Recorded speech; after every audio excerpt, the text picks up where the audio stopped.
오늘 마태복음 22장 34절로 40절 말씀을 통하여서 온 율법의 율법과 선지자의 강령이니라 라는 제목으로 강의 이어가도록 하겠습니다.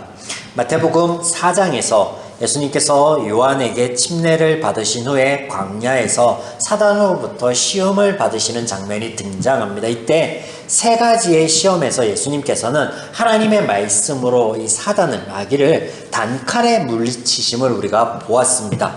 사람이 떡으로만 살 것이 아니요 하나님의 입으로부터 나오는 모든 말씀으로 살 것이니라. 또 기록되었을 때 주 너의 하나님을 시험하지 말라. 사단아 물러나라. 기록되었으니 주 너의 하나님을 경배하고 다만 그를 섬기라 하였느니라 라고 하나님의 말씀을 통하여서 단칼에 사단의 시험을 잘라내시고 쫓아내시니 이에 마귀가 떠나가고 천사들이 나와 예수님을 수종들더라. 예수님께서 그리스도로서 사역을 시작할 때 그 첫 발걸음에서 이러한 대목이 등장했습니다. 세 가지 시험을 받는 장면. 자, 이와 같이 예수님께서 제자들에게 세 번 당신이 십자가에 달려 죽으실 것과 부활하실 것에 대해서 말씀하신 후에 예루살렘에 입성하였는데 공교롭게도 종교 지도자들이 세 번 예수님을 찾아오는데 그들이 찾아오는 목적이 한 가지입니다. 예수님을 시험에 빠뜨리고 올무에 걸리게 하려고. 그래서 오늘 본문 35절에 시험하여, 그리고 지난 본문 15절에 22장 15절에 올무에 걸리게 할까 상의하고. 예수님께서 예루살렘에 들어오셔서 성전에서 가르치실 때 대제사장들과 장로들이 나와서 무슨 권위로 네가 이런 일을 하느냐라고 물어올 때 예수님이 이에 여러 비유로 말씀하시고 이제 그 말씀하신 걸 듣고 그들이 시험에 빠졌죠.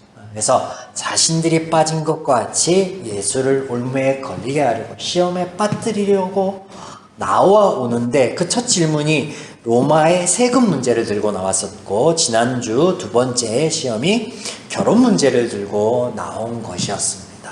오늘 본문의 종교 지도자들의 세 번째 시험이 등장하는데, 그런데 여기서 우리가 잊지 말아야 할 것은 광야에서 예수님께서 사단의 시험에 대응하실 때와 지금 종교 지도자들과 대화하실 때와는 다르다라는 거예요. 무엇이 어떻게 다른 것인가? 자, 사단은 예수님께서 대적하고 물리쳐야 할 존재이지만 종교 지도자들, 즉 죄인은 하나님의 사역의 대상이 됩니다. 그래서 하나님의 마음과 원리, 가치관을 지속적으로 말씀하여 주심으로 그들을 깨달을 수 있도록, 깨닫도록 대화를 이어가십니다. 다르죠. 다릅니다. 종교 지도자들은 물리칠 대상이 아닌 하나님의 사역의 대상, 즉 은혜의 대상이다. 이것을 우리가 잊지 말아야 합니다.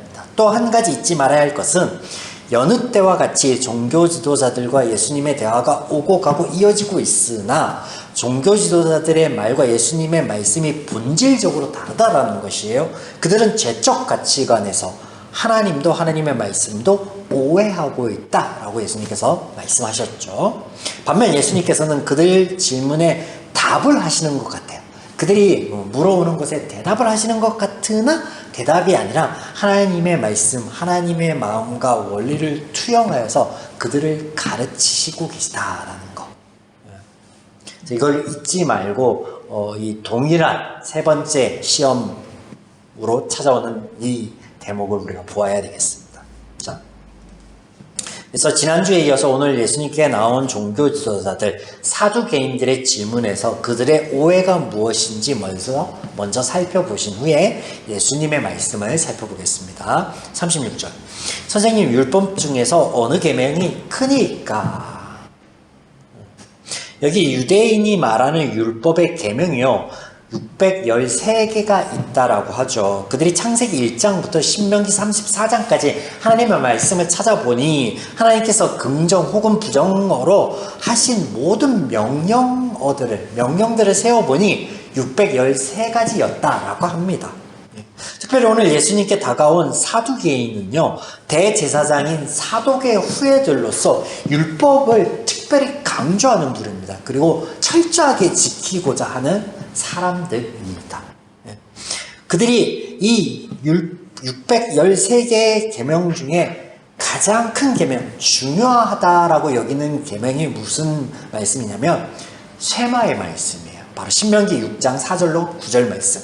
이스라엘아 들으라, 우리 하나님 여호와는 오직 유일한 여호와시니 너는 마음을 다하고 뜻을 다하고 힘을 다하여 내 하나님 여호와를 사랑하라. 오늘 내가 내게 명령한 이 말씀은 너희의 마음에 새기고, 이렇게 쭉 이제 이어지는 말씀인데, 우리말 성경에서 이스라엘아 들으라라고 시작되는 요 대목이 원어로서 쉐마 이스라엘, 이스라엘아 들으라. 그래서 쉐마의 말씀이라고 알려져 있고, 실제로 유대인들은 이 말씀을 적힌 종이를 이마나 이 손목에 이렇게 조그마한 함이나 이렇게 싸서 이렇게 넣고 다니죠. 그리고 문설주에도 그것을 기록하고 있습니다. 그래서 신실하게 지키고 있습니다. 이게 가장 중요하다라고 여기니까.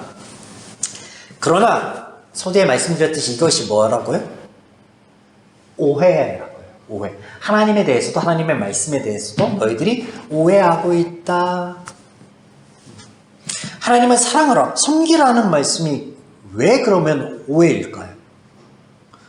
선뜻 이해가 되지 않습니다. 성도님들에게 하나님 섬기는 것, 사랑하라는 계명의 말씀, 그 액면 그대로 받아들이면 안 돼. 그 오해야. 이해가 안 되죠. 까딱하다 이란 소리를 들을 수도 있습니다. 네. 그래서 다음 구절인 예수님의 말씀, 하나님의 마음과 원리가 담겨있는 이 말씀을 잘 살펴보아야 합니다. 자, 이것 예수님 말씀 살펴보기 전에 왜 사두개인의 질문이 예수님을 걸리게 하는 올무인가, 시험인가를 먼저 살펴봐야 되겠죠. 그들에게 정답은 이미 정해져 있습니다. 무엇이에요? 하나님을 사랑하고 섬기는 거, 이게 모든 율법의 계명 중에 으뜸이라고요. 가장 중요한 거라고요. 그래서 예수님께서 이것을 말씀하신다라고 하면 그들은 이렇게 반응할 거예요. 그걸 아는 사람이 그래? 라고. 그러면서 예수 당신은 안식일도 지키지 않았고 장로의 전통들도 무시했고 성전도 해방하지 않았소, 뒤엎지 않았소 라고. 반대로 다른 말씀하신다면 예수님께 틀렸다, 당신 틀렸다, 당신 율법에 대해서 아무것도 모르는구나 라고 할 거란 말이에요. 자, 이제 그들을 속속히 아시는 예수님의 대답입니다. 여기 또한 그들이 오해하고 있는 것에 대한 키도 우리는 발견하게 될 것인데, 우리가 너무나 잘 아는 말씀이죠. 37절로 40절의 말씀.